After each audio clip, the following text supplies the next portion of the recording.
Vanity, which I think is actually a quite witty title. But you know, her book starts off, we're not getting too deep into things, just kind of giving you my notes. You'll see them on the side there if you want to read for yourself.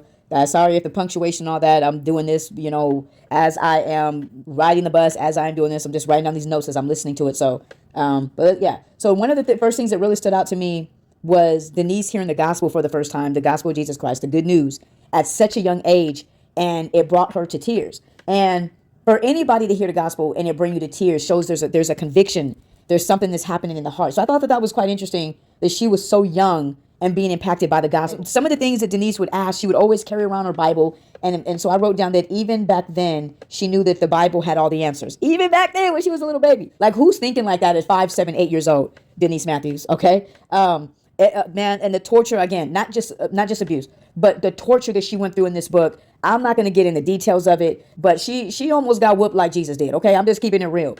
She was very, very, not just abused, but really tortured. Every possible bad thing a child can go through and experience, she went through it. Not only did she went through it, she survived and lived through it. One of the things that she talked about was when her dad died at 15, if you guys listen to her story, and she was like at his sick bed or his, you know, RIP bed. She was there and seeing him. She kind of described how sickly he looked. He once looked like this kind of powerful, abusive man, and he was a shell of himself. And one of the things that he said to her, you know, was, I love you. And Denise, even at that, again, she's 15, 17 years old, and she recognized even then that those were empty words to her because he never showed it. In her book, that really brought tears to my eyes, and one of them was that she asked the Lord, why does she suffer so much? And at such a young age. Came from, and it really stemmed from, and which I wanted to talk on that subject, hit on that subject, was forgiveness. It all stemmed from the fact that I was constantly looking for somebody to love me in my family. My mother had left me on the doorstep, but she left me because she was about to marry a man that did not want any black kids, you know,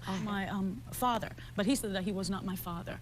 And so then I became this person that was beaten and tortured and tormented. Because everything works together for the good, and I really trust in that. Jesus became my daddy. He became my mother and my father. He became everything to me. Read her book, man. You had every reason. She had every reason to blame God for her problems, to turn on God, to be mad at God, to say he doesn't exist. You don't exist. And that is her story. Her story is the relationship and the trust and the faith that she has in God. It's such a beautiful thing.